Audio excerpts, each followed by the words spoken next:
오늘의 말씀은 신명기 3장 1절부터 29절까지 말씀입니다.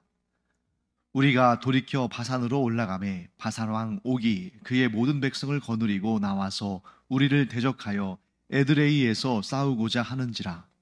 여호와께서 내게 이르시되 그를 두려워하지 말라.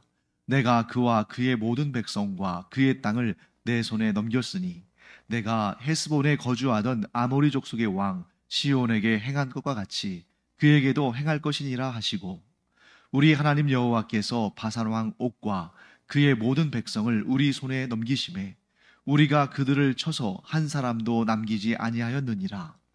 그때에 우리가 그들에게서 빼앗지 아니한 성읍이 하나도 없이 다 빼앗았는데 그 성읍이 60이니 곧 아르곱 온 지방이요 바산에 있는 옥의 나라이니라. 그 모든 성읍이 높은 성벽으로 둘려 있고 문과 빗장이 있어 견고하며 그 외에 성벽 없는 고을이 심히 많았느니라. 우리가 헤스본 왕 시온에게 행한 것과 같이 그 성읍들을 멸망시키되 각 성읍의 남녀와 유아를 멸망시켰으나 다만 모든 가축과 그 성읍들에서 탈취한 것은 우리의 소유로 삼았으며, 그때에 우리가 요단강 이쪽 땅을 아르논 골짜기에서부터 헤르몬 산에까지 아모리 족속의 두 왕에게서 빼앗았으니, 헤르몬 산을 시돈 사람은 시련이라 부르고 아모리 족속은 스닐이라 불렀느니라. 우리가 빼앗은 것은 평원의 모든 성읍과 길르앗 온 땅과 바산의 온 땅 곧 옥의 나라 바산의 성읍 살르가와 에드레이까지이니라. 르바임 족속의 남은 자는 바산 왕 옥뿐이었으며 그의 침상은 철 침상이라. 아직도 암몬 족속의 랍바에 있지 아니하냐. 그것을 사람의 보통 규빗으로 재면 그 길이가 9규빗이요 너비가 4규빗이니라. 그때에 우리가 이 땅을 얻음에 아르논 골짜기 곁에 아로엘에서부터 길르앗 산지 절반과 그 성읍들을 내가 르우벤 자손과 갓 자손에게 주었고, 길르앗의 남은 땅과 옥의 나라였던 아르곱 온 지방 곧 온 바산으로는 내가 므낫세 반지파에게 주었노라. 바산을 옛적에는 르바임의 땅이라 부르더니 므낫세의 아들 야일이 그술 족속과 마아가 족속의 경계까지의 아르곱 온 지방을 점령하고 자기의 이름으로 이 바산을 오늘날까지 하봇 야일이라 불러오느니라. 내가 마길에게 길르앗을 주었고 르우벤 자손과 갓 자손에게는 길르앗에서부터 아르논 골짜기까지 주었으되 그 골짜기의 중앙으로 지역을 정하였으니 곧 암몬 자손의 지역 야복강까지며, 또는 아라바와 요단과 그 지역이요 긴네렛에서 아라바 바다 곧 여메와 비스가 산기슭에 이르기까지의 동쪽 지역이니라.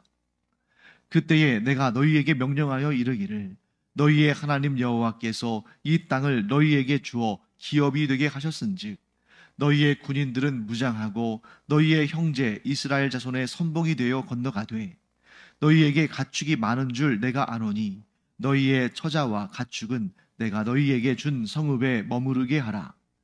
여호와께서 너희에게 주신 것 같이 너희의 형제에게도 안식을 주시리니 그들도 요단 저쪽에서 너희의 하나님 여호와께서 그들에게 주시는 땅을 받아 기업을 삼기에 이르거든 너희는 각기 내가 준 기업으로 돌아갈 것이니라 하고, 그때에 내가 여호수아에게 명령하여 이르기를, 너희의 하나님 여호와께서 이 두 왕에게 행하신 모든 일을 내 눈으로 보았거니와 내가 가는 모든 나라에도 여호와께서 이와 같이 행하시리니 너희는 그들을 두려워하지 말라. 너희의 하나님 여호와께서 친히 너희를 위하여 싸우시리라 하였노라. 그때에 내가 여호와께 간구하기를, 주 여호와여, 주께서 주의 크심과 주의 권능을 주의 종에게 나타내시기를 시작하셨사오니 천지간에 어떤 신이 능히 주께서 행하신 일, 곧 주의 큰 능력으로 행하신 일 같이 행할 수 있으리이까. 구하옵나니 나를 건너가게 하사 요단 저쪽에 있는 아름다운 땅, 아름다운 산과 레바논을 보게 하옵소서 하되, 여호와께서 너희 때문에 내게 진노하사 내 말을 듣지 아니하시고 내게 이르시기를, 그만해도 족하니 이 일로 다시 내게 말하지 말라. 너는 비스가 산 꼭대기에 올라가서 눈을 들어 동서남북을 바라고 내 눈으로 그 땅을 바라보라. 너는 이 요단을 건너지 못할 것임이니라. 너는 여호수아에게 명령하고 그를 담대하게 하며 그를 강하게 하라. 그는 이 백성을 거느리고 건너가서 내가 볼 땅을 그들이 기업으로 얻게 하리라 하셨느니라. 그때에 우리가 벳부얼 맞은편 골짜기에 거주하였느니라. 우리가 어제 읽은 신명기 2장 후반부에는 아모리 족속의 왕들 가운데 하나인 헤스본 왕 시온에 관한 내용이 나왔습니다. 그리고 오늘 우리가 읽은 이 신명기 3장에는 이 앞부분에 또 역시 아모리 족속의 왕인 바산 왕 옥이 등장합니다. 아니, 아모리 족속의 왕이 하나여야지 왜 이렇게 여러 명인가 이렇게 할 수 있습니다만, 이게 민족의 개념과 국가의 개념은 좀 다르죠. 자, 우리 같은 경우는 한 민족이지만 우리는 한 나라를 이룬다. 헌법상 북한도 우리의 영토라고 우리는 여기니까요. 하지만 우리 유럽이나 다른 아시아의 지역들을 보면 민족은 하나인데 나라는 여러 나라를 구성하고 있는 것을 보게 되죠. 그래서 유럽에 예를 들어서 앵글로색슨족이랄지 또 바이킹 족속이랄지 이런 사람들을 보면 여러 나라들을 이렇게 구성하고 있는 걸 보게 됩니다. 또 예를 들면 우리가 잘 알고 있는 블레셋 족속 같은 경우는 민족은 하나지만 왕은 7이었어요. 근데 그렇게 될 수 있는 게 뭐냐면 이때는 아직까지는 그렇게 나라의 개념이 제국의 형태라기보다는 좀 도시국가 형태의 나라들이 많았습니다. 그러니까 이 블레셋은 7개의 도시국가들의 모임입니다. 여기에서도 우리가 알 수 있죠. 아모리 족속은 좀 흩어져서 살았는데 그들 가운데서 그나마 좀 세력을 형성하고 왕의 지위에 오른 두 사람이 등장하는 거죠. 헤스본 왕 시혼, 그리고 오늘 이 신명기 3장에 등장하는 바산 왕 옥, 이렇게 우리가 보게 됩니다. 자, 우리가 여기에서 하나님께서 행하신 일을 보죠. 하나님께서 이 아모리 족속의 두 왕인 시혼과 옥이 다스리는 땅을 이스라엘 백성들에게 주셨습니다. 그런데 여기서 우리가 착각해서는 안 되는 내용이 있습니다. 그것은 뭐냐면 하나님께서 이 요단 동편에 있는 땅, 헤스본 왕 시온의 땅과 바산 왕 옥의 땅을 그들에게서 억지로 빼앗아서 이스라엘 백성들에게 주신 것이 아니라는 거예요. 또 요단 서편에 있는 그 가나안 땅도 하나님께서 그들로부터 억지로 빼앗아서 이스라엘 족속에게 주신 것이 아닙니다. 자, 만일 하나님께서 그 땅을 억지로 빼앗아서 이스라엘 백성들에게 또 하나님의 택하신 사람들에게 주시는 것이 하나님의 방식이라면 아마 이미 아브라함 때 그렇게 하셨을 거예요. 자, 이때로부터 최소 500년은 이전에 존재했던 아브라함 때 하나님께서 이미 이 땅을 너와 너의 자손들에게 주시리라고 약속하지 않으셨습니까? 그런데 정작 아브라함은 그 가나안 땅에서 땅을 많이 차지하지 못했어요. 그나마 아브라함의 소유로 확정된 땅은 그 안에 사라의 장래를 위해서 산 그 마물에 그 상수리나무 숲을 그 지역의 땅 일부만을 돈을 주고 샀을 뿐이지 실제로 아브라함이 하나님께 받은 약속에 비해서는 그 땅을 차지하지 못했습니다. 왜 그랬을까요? 아브라함이 능력이 없어서 그랬습니까? 아니면 하나님께서 능력이 모자라셔서 그랬을까요? 그런 이유가 아니에요. 우리가 성경을 꼼꼼히 읽어보면 하나님은 아무리 하나님을 믿지 않는 자라 할지라도 함부로 다루지 않으십니다. 그들에게서 억지로 땅을 뺏지 않으셔요. 왜냐하면 하나님은 아브라함과 이삭과 야곱과 이스라엘 족속만의 하나님이 아니시라 모든 족속, 모든 사람들의 하나님 아니십니까? 그래서 하나님께서 아무리 이스라엘을 사랑하셨다 할지라도 다른 민족, 다른 이방 족속들로부터 땅을 억지로 빼앗아서 그렇게 이스라엘에게 주신 것이 아니란 것입니다. 또 한 가지, 왜 이스라엘 족속이 애굽에서 400년 동안이나 종노릇을 하며 힘들게 살았을까? 물론 첫 번째 이유는 그것이죠. 아브라함에게 약속하신 그 언약을 이루시기 위해서 그 안전한 땅에서 큰 민족을 이루도록 하나님께서 400년의 시간을 그곳에 있게 하신 이유가 있겠죠. 그런데 그것만이 이유가 아닙니다. 또 다른 이유는 그 가나안 땅, 곧 아브라함과 그의 후손들이 차지할 땅에 거주하는 가나안의 그 이방 족속들의 죄악이 관영할 때까지 하나님께서 기다리셨다는 거예요.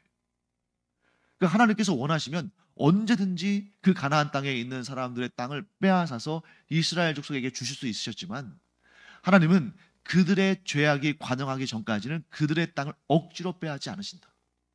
그러니까 하나님의 어떤 기준선이 있습니다.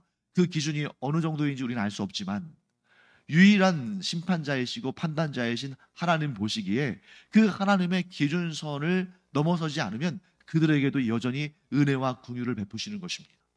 왜? 그들도 하나님의 창조물이니까.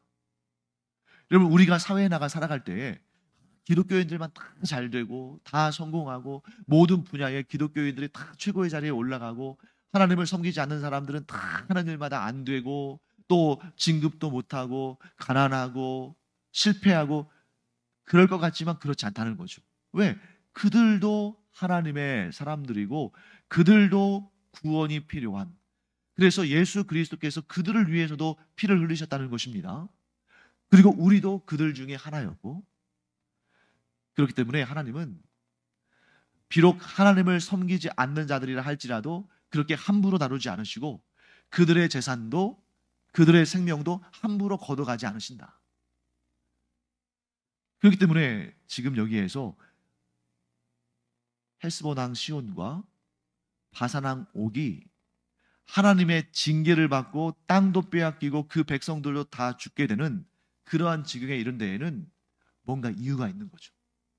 자, 신명기 2장에서 우리가 하나님의 말씀을 들었습니다. 하나님께서 이스라엘 백성들에게 뭐라고 말씀하시냐면, 에서 족속, 즉 에돔이죠. 그리고 모압과 암몬 족속과는 싸우지 말아라. 그들이 친족 관계이기도 했지만 왜 싸우지 말라고 하셨냐면, 그들은 하나님을 두려워하고 이스라엘을 두려워해서 그들을 공격하지 않았거든요. 하나님을 대적하지 않았습니다. 그래서 길을 열어줬어요. 물론 그들 가운데 모압 같은 경우는 조금 다르게 반응했죠. 모압 왕 발락이 어떻게 합니까? 우리 민수기의 내용을 읽어보면 모압 왕 발락은 이 이스라엘 족속을 저주하려고 했어요. 그래서 발람이라는 미디암 선지자를 불러다가, 제사장을 불러다가 이스라엘 족속을 저주하게 했는데, 그 발람이 이스라엘 백성들을 저주하도록 돈을 받고 사주를 받았음에도 불구하고 하나님의 인도하심 가운데 저주하지 않죠. 오히려 축복하죠. 그때 발락이 당신이 왜 그렇게 하였느냐 하고 화를 냈지만 군대를 이끌고 와서 이스라엘을 대적하진 않았어요. 자, 군대를 이끌고 이스라엘 백성들과 대치하고 그들과 신경전을 벌이긴 했지만 이스라엘과 막 큰 싸움을, 큰 전쟁을 일으켜서 그들의 앞길을 막고 그렇게까지는 하지 않았다는 것입니다. 반면에 여기에 나오는 시온 왕, 또 시온과 옥 왕은, 이 아모리 족속의 두 왕은 그들이 공동 통치를 한 것이 아니라 아모리 족속들이 다스리는 사는 땅의 두 부분을 다스린 거죠. 그들은 이스라엘 백성들을 대적했습니다. 군사를 끌고 와서 그들과 전쟁을 하려고 준비를 했습니다. 자, 그것은 이스라엘에 대한 대적이기도 하지만 사실은 하나님에 대한 대적이었어요. 자, 에서 족속과 모압 족속과 암몬 족속이 이스라엘과 대치를 하긴 했지만 그들과 전면 전쟁을 벌이지 않은 이유는 무엇입니까? 하나님께서 행하신 일들을 듣고 보았기 때문이에요. 그 당시에 세계에서 가장 강한 나라인 애굽 땅에서 하나님께서 어떤 일을 일으키셨는지, 또 그 광야를 지나면서 하나님께서 어떤 기적과 놀라운 역사를 이루셨는지를 그들이 듣기도 했고 보기도 했습니다. 그러니까 여러분 보십시오. 자, 이 이스라엘 백성들은 광야를 유랑하는 자들이에요. 광야를 유랑하고 있는데 무슨 식량이 있을 것이며 무슨 무기가 있을 것이며 무슨 군사훈련을 받았겠습니까? 반면에 에서와 모압과 암몬 족속은 그 땅에 이미 자리를 잡고 나라를 이루고 있던 자들이기 때문에 곡식도, 즉 군량미도 많고 무기도 많고 또 정규적인 군사들도 있습니다. 그런데도 왜 이스라엘과 대적하여 싸우지 않았습니까? 하나님을 두려워했기 때문이에요. 반면에 이 시온과 옥은, 이 아모리 족속의 두 왕은 왜 이스라엘과 전쟁하려고 했습니까?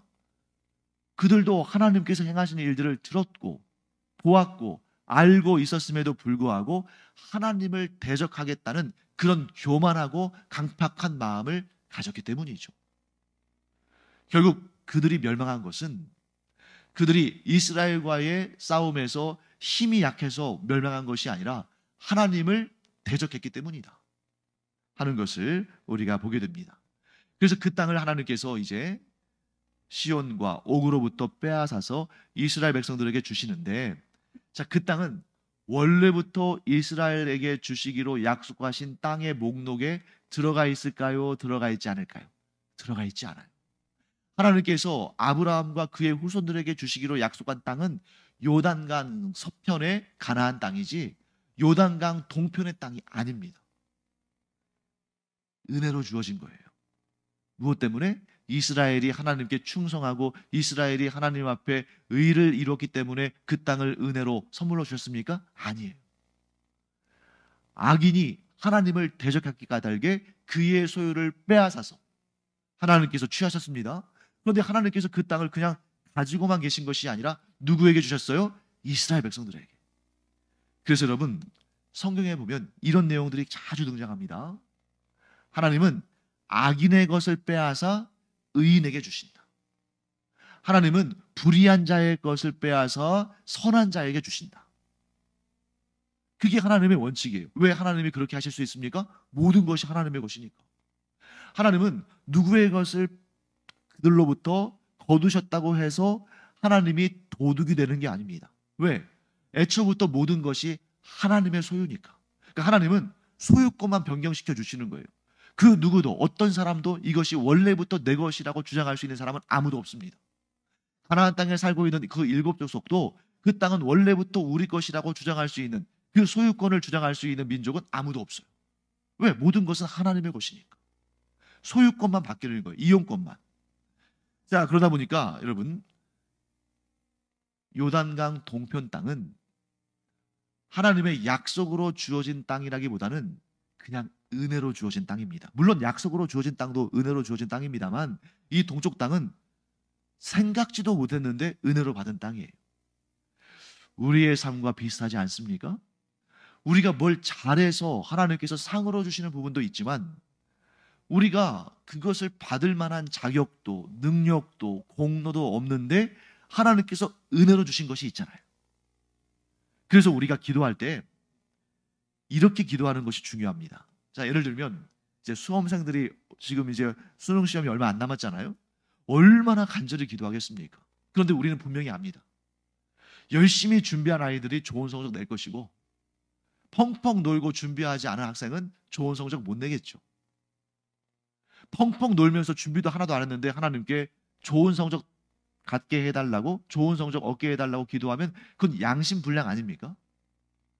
하나님이 세우신 원칙이 있는데, 하나님의 세우신 원칙은 뭡니까? 성실히 준비하면 그에 해당하는 좋은 열매를 얻고, 성실하게 준비하지 않으면 좋은 열매를 얻지 못하는 건 당연합니다. 그럼에도 불구하고 우리가 기도하는 것. 자, 만약에 내가 성실히 노력한 대로 그만큼만 열매를 거둘 수 있다면 우리가 기도할 필요가 뭐가 있어요? 내가 성실히 노력하며 그만큼 거둘 텐데. 그런데 이 세상은 그런 세상이 아니라는 것입니다. 성실히 노력했음에도 불구하고 그 성실히 노력한 만큼의 결과를 얻지 못하는 경우도 많고, 아무 일도 하지 않았음에도 불구하고 하나님께서 은혜로 우리를 채워주시는 경우도 많고, 그러니까 우리는 우리 나름대로 성실하게 최선을 다하지만 우리의 인생을, 이 세상사를 우리가 주관할 수 없기 때문에 하나님의 은혜를 구하는 기도를 하는 거죠. 내 나름대로는 열심히 공부하고 열심히 일하지만, 그러나 그것을 넘어서는 하나님의 은혜를 구하는 것, 그리고 또 그 은혜를 주시는 하나님을 신뢰하는 것, 이런 부분이 우리 안에 있어야 한다는 것입니다. 그래서 출애굽할 당시에 하나님께서 이스라엘 백성들과 언약을 하시고 그들에게 약속의 땅 가나안을 주시기로 하셨고, 그 내용을 이스라엘 족속들이 다 알고 있지만 하나님께서 그들에게 생각지도 못한 요단 동편 땅을 은혜로 주신 것입니다. 그리고 모세는 그 요단 동편 땅을 어떻게 분배합니까? 르우벤 지파와 갓 지파와 므낫세 반 지파. 자, 므낫세 반 지파라고 말하는 이유는 뭐냐면 므낫세 지파가 반으로 나뉘어서 절반은 요단 동편에서 기업을 얻고 절반은 요단 서편 즉 가나안 땅에서 기업을 얻게 되는 것입니다. 자, 그런데 여러분 여기서 아주 중요한 내용이 나옵니다. 그것이 뭐냐면 자, 르우벤 지파, 갓 지파, 므낫세의 반 지파는 이미 요단 동편 땅에서 땅을 기업으로 얻었잖아요. 이미 얻었습니다. 그러면 어떤 마음이 들기 쉬워요? 이제 됐다. 우리는 요단강 건너가서 고생하면서 위험부담 많으면서 거기에서 전쟁할 필요 없이 이미 여기에서 땅을 얻었으니까 여기에서 안주하고 살면 되겠다. 사람이기 때문에 그런 마음 들 수 있거든요. 그런데 하나님께서 모세를 통해서 뭐라고 말씀하시냐면 너희가 요단강을 건너서 가나안 땅을 차지할 때 선봉이 되어야 된다. 여러분 이게 바로 우리가 살아갈 때에 하나님의 은혜를 얻고 살지만 그러나 우리의 삶 가운데서는 우리가 양심도 있고 체면도 있고 그 안에 책임감도 있어야 한다는 것입니다. 자, 이 요단 동편 땅, 이 아모리 족속의 두 왕으로부터 이 땅을 얻을 때 르우벤 지파와 갓 지파와 므낫세 반 지파만 싸웠습니까? 아니잖아요. 12지파가 다 싸웠죠. 그러니 너희가 책임감을 가지고 너희가 양심 바르게 요단강을 건너서 가나안 땅에 들어갈 때 너희가 선봉에 서서 너희가 먼저 기업을 얻었으니까 선봉에 서서 너희의 형제 지파들도 그곳에서 땅을 찾고 땅을 얻고 안식을 누릴 수 있도록 너희가 앞장서라. 여러분, 이 말씀이 우리에게 주어진 말씀입니다. 우리가 다른 세상에 속한 사람들보다 먼저 하나님의 은혜를 얻어서 먼저 구원받은 그리스도인들 되지 않았습니까? 근데 만일 우리가 나는 이제 구원 얻었으니까 됐어. 이제 남은 인생 편하게 살고 즐겁게 살다가 천국 가면 되지 뭐. 하고 복음을 전하는 일에 대해서는 전혀 관심도 없고 이 교회 공동체를 세우고 희생하고 헌신하면서 하나님의 나라를 확장하는 일에는 전혀 관심 없이 그냥 구원을 개인적인 차원에서만 그렇게 믿고 누린다면 이거 양심불량이라는 거죠. 그런 자는 정말 구원받았는지 구원받은 하나님의 자녀인지 스스로 점검해 볼 필요가 있습니다. 그러므로 먼저 예수 믿고 구원받은 자들, 먼저 영생의 은혜를 얻은 자들이 앞장서서 하나님의 나라 확장을 위해서 아직 구원의 안식을 얻지 못한 자들을 위해서 기도하고 전도하고 힘써야 한다 하는 것을 보게 되는 것이죠. 자, 그 다음에 이제 마지막으로 좀 어려운 부분을 하나 보고 마치겠습니다. 오늘 본문의 후반부 23절부터 29절까지는 모세가 하나님께 간구하는 내용이 나옵니다. 모세가 하나님께 뭐라고 간구했습니까? 25절 말씀 볼까요? 구하옵나니 나를 건너가게 하사. 자, 어디를 건너가게 해달라는 겁니까? 요단강을 건너가게 하사. 요단 저쪽, 즉 요단 서쪽에 있는 아름다운 땅, 아름다운 산과 레바논. 자, 레바논은 여기에서 이 당시에 레바논이라는 나라가 있었던 것은 아니지만 그 이스라엘 땅, 즉 가나안 땅의 북쪽을 레바논 산지라고 불렀습니다. 그러니까 그 땅을 보게 하여 주시옵소서. 자, 그때 하나님께서 뭐라고 하십니까? 안 된다고 말씀하시죠. 26절 말씀 볼까요? 여호와께서 너희 때문에 내게 진노하사 내 말을 듣지 아니하시고 내게 이르시기를 그만해도 족하니 이 일로 다시 내게 말하지 말라. 자, 하나님께서 이렇게 모세에게 너무 좀 단호하면서도 좀 섭섭하게 말씀하신 적이 없지 않습니까? 그런데 왜 이렇게 말씀하셨을까? 힌트는 여기에 있습니다. 너희 때문에 내게 진노하셨다. 그런데 이 말을 일단 딱 들으면 이렇게 들리잖아요. 너희의 죄 때문에 나에게도 진노하셔서 나에 대한 형벌로 가나안 땅에 들어가지 못하게 하셨다. 자, 이렇게도 들릴 수 있어요. 그런데 그렇게 들으면 지금 모세가 아주 이스라엘 백성들에게 야, 너희 때문에 내가 이렇게 됐어 하고 막 원망과 불평을 막 쏟아내는 것처럼 보이잖아요. 그런 내용이 아니라 너희를 위해서 나에게는 가나안 땅에 들어가지 못하는 그런 일을 하나님께서 결정하셨다. 즉 너희를 위한 결정이다. 이렇게 봐야 되는 것입니다. 그럼 왜 이스라엘 백성을 위해서 모세에게 너는 가나안 땅에 들어갈 수 없다 이렇게 말씀하셨을까? 왜 모세의 요청을 거부하셨을까? 그 다음 보면 힌트가 있습니다. 28절 말씀 볼까요? 너는 여호수아에게 명령하고 그를 담대하게 하며 그를 강하게 하라. 자, 그럼 여기에 힌트가 있어요.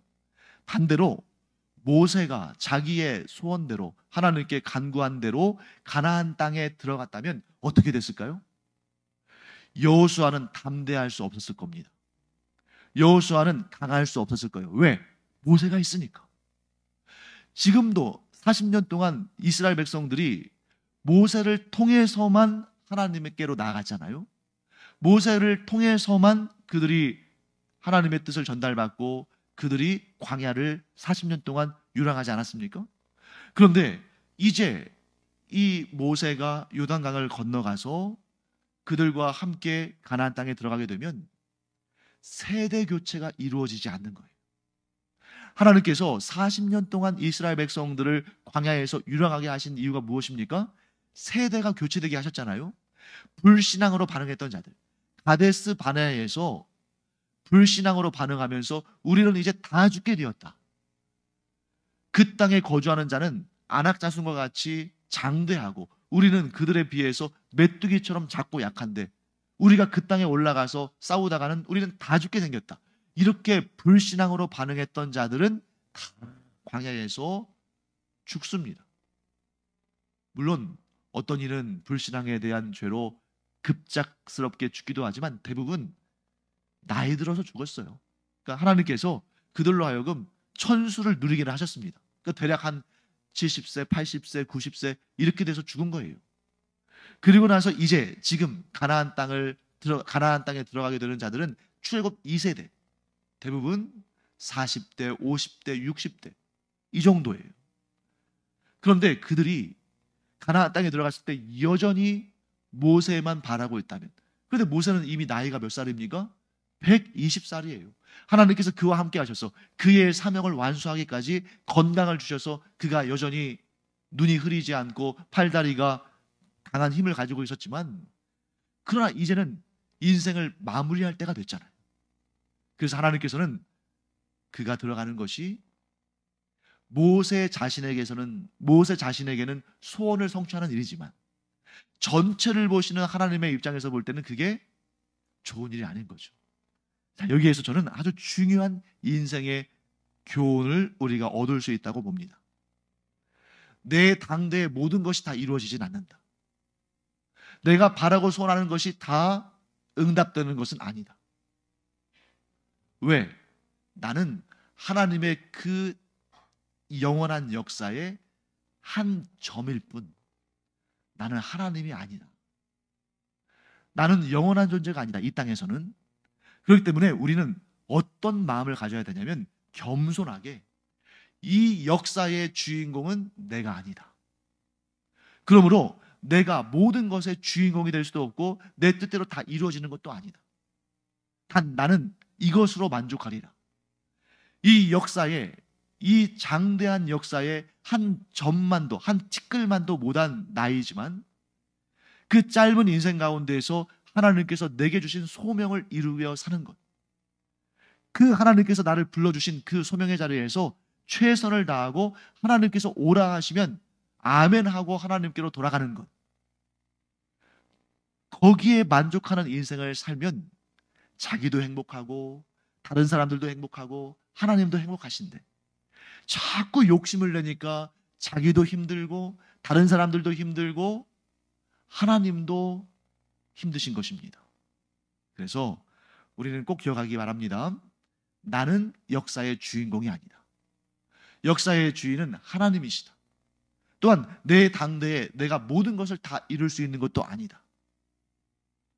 그것을 인정하고 다른 이들에게, 우리의 관계라는 것은 다 얽혀 있잖아요. 그러니까 내가 내 욕심만 내면, 이기적으로 살면, 나만 생각하면 반드시 다른 이들에게 피해가 간다. 그러므로 우리가 인생을 아주 아름답게 살아가려면 욕심내지 말아야 한다. 그리고 하나님의 뜻에 순종하는 것이 결국 모두에게 좋게 되는 것이다. 그러면 이 이후에 모세가 계속해서 하나님께 그래도 하나님 제발 저로 하여금 한 발짝만 늦게 하시고 한 1분만 아니 단 1초만이라도 그 땅을 밟게 하여 주시옵소서. 그렇게 매달렸을까요? 매달리지 않았을까요? 매달리지 않았습니다. 바울도 마찬가지죠. 육체의 가시를 걷어달라고 하나님께 간절히 기도했지만 하나님께서 아니다. 나의 은혜가 너에게 족하다 말씀하신 이후로는 한 번도 같은 기도로 하나님께 매달린 적이 없죠. 하나님의 뜻에 순종할 때, 하나님의 뜻대로 이루어질 때 그때가 가장 좋은 것이다 하는 것을 기억하는 우리가 되기를 간절히 축원합니다. 기도하겠습니다.